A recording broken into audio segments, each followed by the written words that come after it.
Hi, welcome to another episode of the FM Channel podcast. I'm your host. I'm Claudio, and one of the co-owners of Alex Young Recruitment as well. Today, I'm joined in the studio by Grant Walford, so really excited to have a chat with Grant. Thanks for coming on, Grant. No, you're welcome. Looking forward to it, Claudio. Brilliant. So for anybody who hasn't listened to the podcast before, basically this is a dedicated podcast to kind of the FM and maintenance world, where I'll interview industry leaders, people within FM to share their story on how they got to where they are today within the sector. So before we delve into your background and your history, Grant, could you just give us a brief synopsis as to what you do now and who you do it for, basically? Right. So I'm the MD of the IFM business within Mitie, which I've been doing for the last 4 or 5 years. I've actually been in the industry about 30 years, though, Claudio. And prior to Mitie, I've worked for pretty much most of the large service providers. So previously with CBRE, with Cushman Wakefield, I had a long spell with Johnson Controls. If you go right back into the dim and distant career, I was with OCS, Pitney Bowes, Kiddie, and starting out my career in construction management before we went into the recession in the early 80s. So Right. I think I've had a pretty interesting and diverse career, if I'm being honest. Most of it was through rather than judgment and being planned. And actually what's made it interesting for me is that through my journey, so I started out as an apprentice in construction management. And if we hadn't gone into the recession in the mid-80s, I'd have probably ended up further down that sort of career path. So, but of course, you go through sliding doors and things change and markets change, sectors change. But it gave you some really good insights. I've held roles in operations. I've held roles in account management, sort of general management, business development, turnaround, and then sort of progressing more laterally through the sort of senior rank. So, and that's given me a really good insight because I guess I've learned exactly how our trade is applied at the coalface. I totally understand what every frontline colleague's faces, and I also understand what are the client demands, the business demands, the manager demands. So that's been really helpful, certainly through my career. Brilliant. So let's go back. So you said you didn't start out in FM. You started out in construction. And what did you do in construction? So did you start out on the tools? Were you an engineer, or did you start out in projects? Or because I've always recruited in FM and maintenance. So whereabouts in the construction sector were you? Yeah, so I started out as an apprentice for I would say a medium to large size, more of a residential, small bit of commercial house builder actually in Bedfordshire, and I started. It was a quite interesting role. It was called a site technician. So that kind of gave you a little bit around being a site agent. So there's a bit of QS, a bit of site engineering. So it's quite a range of a role that potentially, if I'd continued down that career path, 7, 8, 9 years, I could have qualified as an architect or something else in another sort of discipline. So it's quite a wide range of role. Probably got about 2.5 years into that. Say the recession hit, unfortunately there was layoffs. I was a casualty of that, which was pretty sad at the time, but it is what it is. Then I moved into what was now part of the Kiddie business, into sort of a service engineer. So I joined as a service engineer, commissioning engineer. I spent a lot of time in and around the healthcare, doing a lot of work in sort of banking, fixing systems, installing systems, a bit of light contracting and maintenance. And I suppose that was my sort of first experience being on the periphery of what we now see as the FM sector, where I was a tier 2 or tier 3 supplier. And I was always curious to, where do these roads lead if you sort of follow the string? Where does it unwind to create part? Okay. So you were only in construction for 2.5 years before the recession hit. Was that right? Yep, about 2.5, 3. Yeah. Okay. So, and when you went over to Kiddie, was it? I don't know much about the recession in the 80s for construction. So was it easy for you to find work after that, or was it quite difficult? Yeah, no, I think the recession was really in and around the construction sector. I moved more into the sort of the service to building engineering. So Kiddie, it was around fire, security, and of course, from a compliance perspective, every building, whether it's occupied or not, it needs to be safe and compliant. So I guess there were certain sectors that were insulated from recession, and that was one of them. Right.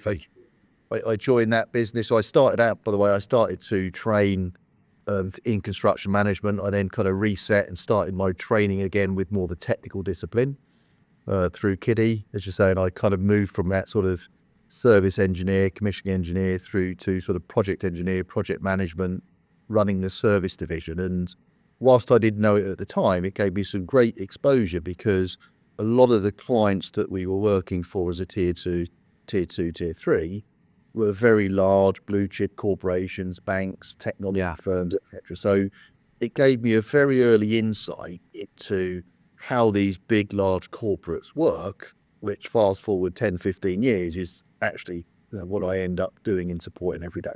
Brilliant. Excellent. So at what point when you were a kid did you realise that because a lot of people kind of fall into FM or they don't know it really exists. I speak a lot of people, I think more people are choosing it as an industry now to work in. But I think obviously, and it's changed over the years. So at what point, when you were a kiddie, was it then you realised that FM was another industry and you thought, that's the route I want to go down? Yeah. Look, I think you're spot on that, Claudio. It was, if you dial the clock back, it wasn't a prominent, it wasn't a recognised industry or sector. Yeah. It's something in my mind that evolved, right? And there was a couple of firms out there, Johnson Controls being one of them, that I think were massively pioneering in terms of really standing up and putting the spotlight on the industry. So I guess when I was at Kiddie, I was headhunted, and actually, so from Kiddie I moved to Pitney Bowes, right, okay, services, and that gave, again, I was in a slightly different segment of that outsourcing industry around sort of document management, business process outsourcing, and so on and so forth. That gave me, I guess, a sort of second lens and perspective of what FM was. And I moved from sort of Pitney Bowes into OCS, which was more of the facilities services. So I'm going to headhunt to join OCS. And then I was with OCS for a sort of a short spell. And then I was headhunted to join Johnson Controls. And that really was the big eye-opener to understand the breadth and depth and the size and scale and complexity of the market, which, to be honest with you, I only saw as a very small pimple back in the day. Yeah. Interesting that you went to OCS, because I think OCS, I've always seen them as a huge cleaning company. That's where they started out, right? I'm guessing when you were there, what attracted you to OCS as a business? Because obviously you were an engineer. Were they looking to get into hard services then, were they, or? Oh, no. So I guess there's a sort of a 10-year window, for my time at, leaving Kiddie, or what was a Kiddie-owned business at the time. Yeah. So I'd progressed up into the kind of the management levels, and what I was interested. So what OCS was doing at the time was to start to develop their one complete solution. Right. So I think whilst they were predominantly well known for their capability around cleaning, exactly as you say, they were evolving and developing tech services.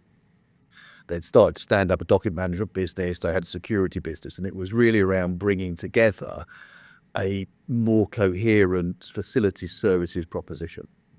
Right. Okay. Suppose my roots was very much being at the coalface, so it's a culture and a business model that I understood. So it felt like a natural step, into that business. Okay, brilliant. And then you went to Johnson's, and you said Johnson was that a bit of a turning point for you, was it? Were they kind of at that point, were they pioneers within FM, you say?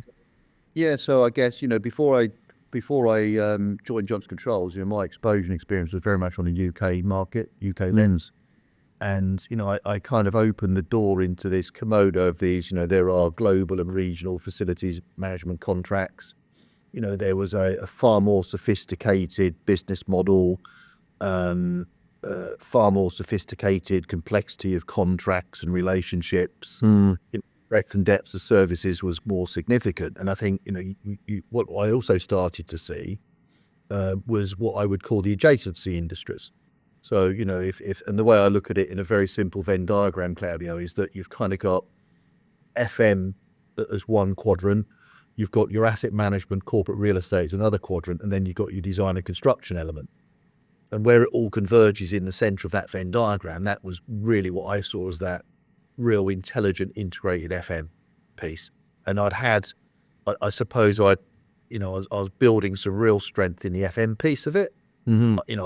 Past experience in design and construction.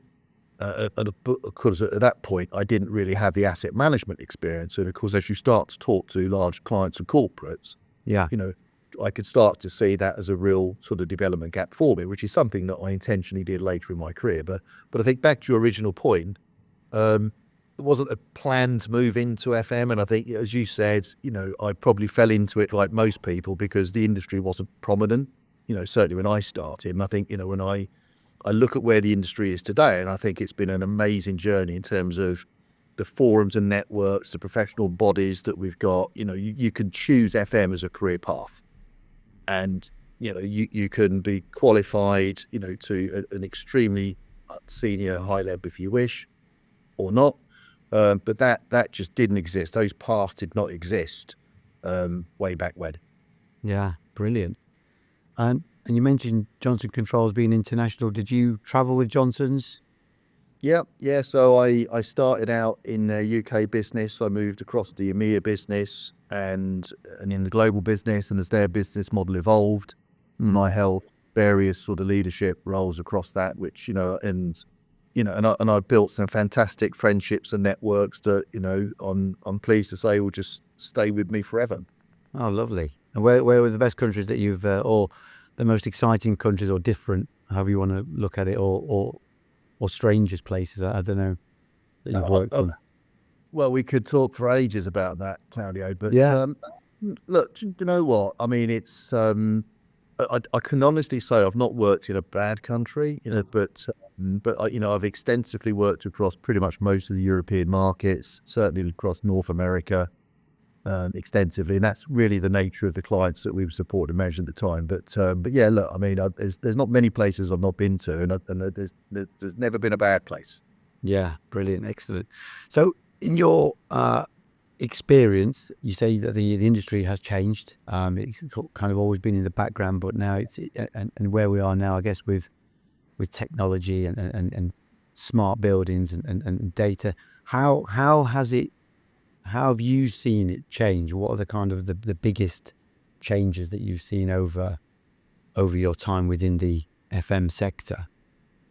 Yeah, I think the biggest change to me, and I suppose when you step back and you look at the client or an organisation, by and large, your most significant cost is your people, and your next significant cost is your property portfolio and your buildings. Right. Whether it's your rent rates, your capex, your opex, that tends to be utilities. That's going to be your second largest cost. And I think what we're now seeing, certainly post-COVID, because you're seeing a lot of the big macro mega trends that are really starting to accelerate, is, I would say, without exception, there are very few clients that are not doing something of a strategic change or nature across their organization to ensure that, they continually position themselves to be successful and thrive as an organization. And the whole of the location strategy, the workplace, and the FM model is a really important catalyst to that. That, I think, is probably the biggest change. So, and I see that, the importance of FM has really started to elevate up in terms of, the table stakes to ensuring that our customers continue to be successful. Oh, that's good. And I think it's kind of over the years that I've recruited in it, I think the reputation has definitely changed, because you kind of, I think when I first started, it was still a bit of a FM, what's that, don't they? Just kind of, it was kind of a non-fee earning. A lot of companies didn't want to spend the money on FM and maintenance, it's kind of, don't they just do the stationery? Don't they just kind of keep the bogs and brushes, a lot of people used to call it, so that's what they would look after. But now it's about how we can make your workspace better for you, which is really interesting. Yeah, look, I think at the end of the day, you come to an office or wherever your workplace is, to perform your work, right? And when you look at an FM team, everybody plays an important role in that.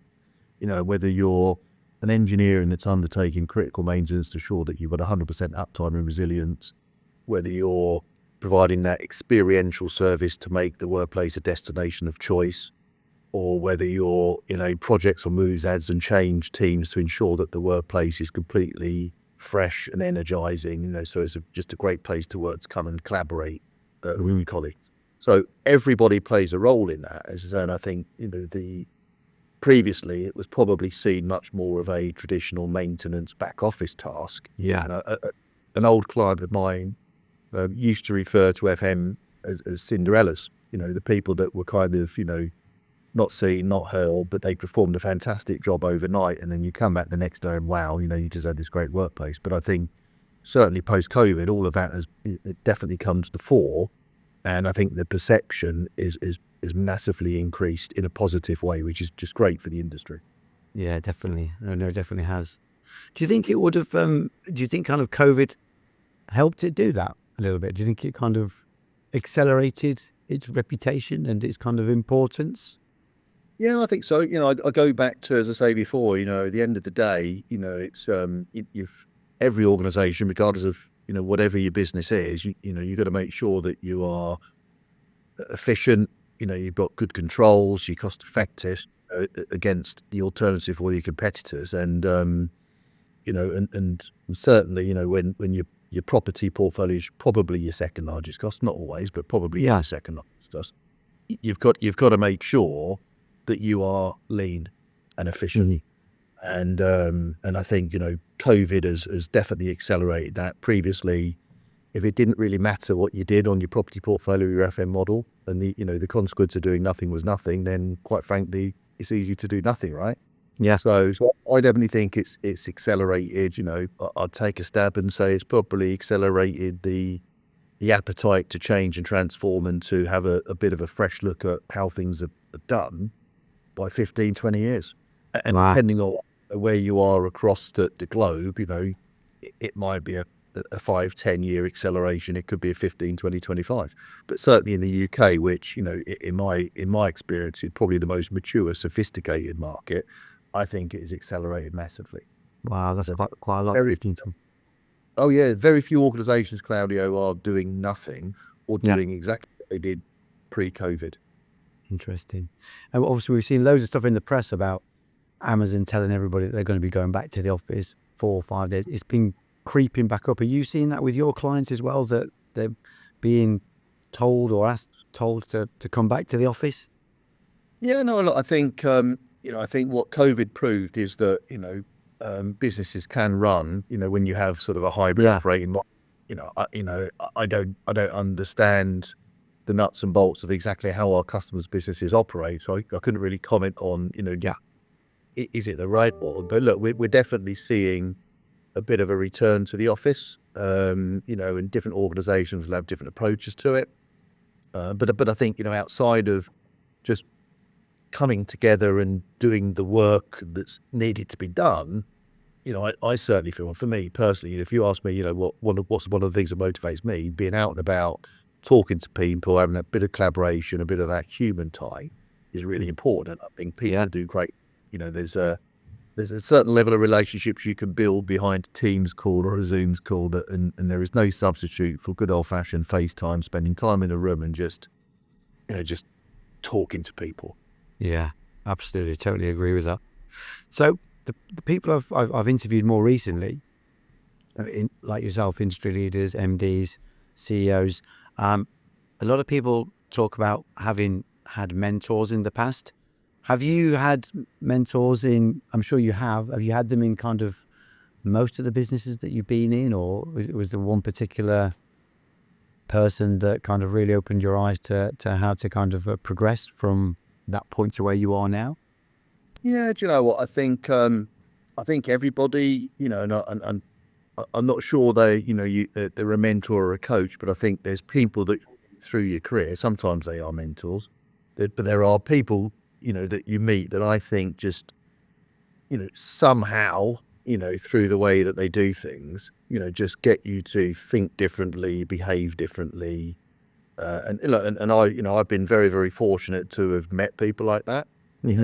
Probably at the time, I didn't perhaps, probably value the experience as much. But when I look back on it, I think, what, that's so worthwhile, because, the most important thing anybody can give you as you'll progress through your career is time. Yeah. And they give you time and perspective. It's entirely down to you as an individual as to how you want to interpret that. You can use it, lose it, or whatever. But it's a view and a perspective. And and I've certainly had a handful of people in my career that I look back on and think, what, they've helped me think differently, act differently. And I do it in a good and bad way. I'm thinking that's something I'll take with me. That will go in my life. And there's other things, where I'll sit there and say, do you know what, I would never do that. And it's actually, it was as painful as it was to go through it. It was a good learning experience to think about. I'd never want to pass that on, or I don't think a thing to do to pass on. Yeah, sure. So in turn, what advice would you give to somebody who is starting out to carve their career within the FM and the maintenance kind of industry? What advice would you give them? Yeah, so I would say be curious. Yeah. Ask lots of questions. Be hungry for information. Yeah. Step forward to be involved in some challenges and projects, because they're great learning experiences. If you're stuck or you need help, put your hand up and ask. That's not a bad thing. Yeah. And build your networks. Build your networks, because, we are a family of people. We're all about our relationships, our knowledge, our shared experiences, our shared perspectives. It's about how we deliver outcomes as a team rather than individuals. Yeah, it's good advice. And always back yourself. Always back yourself. Yeah. And if you do things for the right reasons in the right way, you'll never be wrong. You might not get the right outcome, right? But you learn from your mistakes, Claudia. And trust me, I've made a lot of mistakes. And actually, they were good learning experiences. Yeah. I think when you do make mistakes, I think at that time, you don't realize it. Because my business partner and I set up Alex Young Recruitment 10 years ago.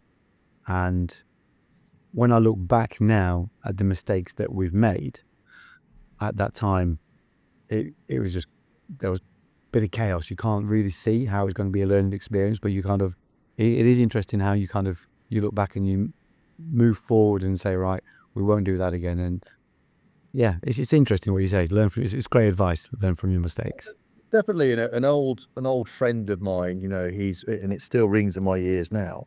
Yeah. He'd always sort of say to me, look, nobody sets out to fail or make a mistake. True. And he said, but the moment that you feel that things are just drifting, perhaps in a direction that you don't want them to, stop it, rewind it, and go again. Yeah. And that's the best you can do, Claudio, right? Yeah. Nobody wakes up to intentionally do something that's not good. Yeah. Bad. That I've certainly never witnessed that. Of course, we all make mistakes, or there's different expectations of what you want the success, what I want, and we might not be completely aligned on that for whatever reason. But yeah, I've never come across people that intentionally set out to fail. So of course, stop it, rewind it, get some different views and perspectives, take a deep breath and start again, and you'll get. Yeah. You will. I've seen it. And absolutely, it's just say back yourself, be confident, and you will. If you've got the drive, you will get there. So where does that drive come from you then? Is that something that you've always had since you were younger and when you started out as an apprentice way back when, or? Yeah, so I think my drive has evolved, and I think as you mature in life and in your work experiences, obviously your priorities change, right? So things do change. If I go back and was and looked at the advice I'd give myself 20, 30 years ago, probably be very different to what I'd give myself tomorrow or in 5 years' time. But look, for me, I think I've always enjoyed working with people. I love being around people, hearing their stories, hearing their sort of life experiences.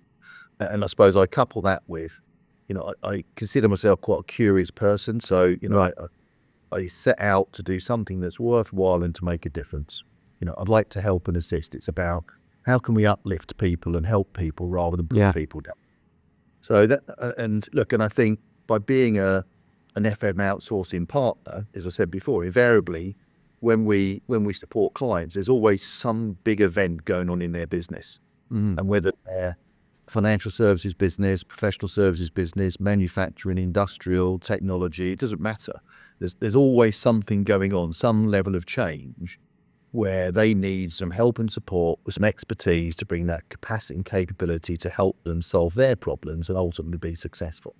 And being part of that as an extension of that client's team and getting a window into their world and being immersed in their business and their culture, because the relationship that you have is incredibly close. It's like a family. It's not a transactional nature where you're drifting in and drifting out. You are part of it. You got skin in the game, and that, that is worthwhile work.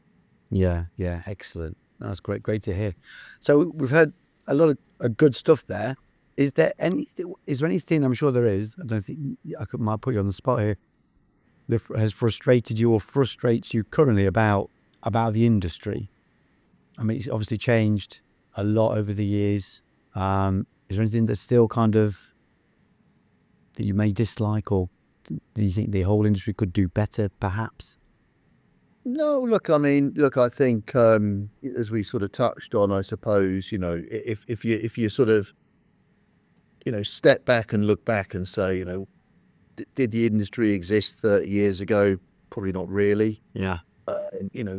Fast forwards to where we are today, as I say, for me, people are intentionally, choosing a career path in the sector. We've got great organisations and forums that, facilitate and enable that. You can be incredibly well qualified through FM qualifications, professional qualifications. There's apprenticeships, more apprenticeships you can check a stick at, right? So there's a whole breadth and depth. And these are skills, by the way, that you take home and use in your everyday life, right? So you'll still find me doing tons of DIY in a very, very safe and compliant way, you'll be pleased to, right? Because it's in my DNA. So I think, has the industry evolved at a decent pace? I think so, right? Has it accelerated post-COVID since sort of 2020, 21, 22? Yes, it has. Will it continue to do that? Yeah, I think it will. So for me, there's nothing really that frustrates me about it.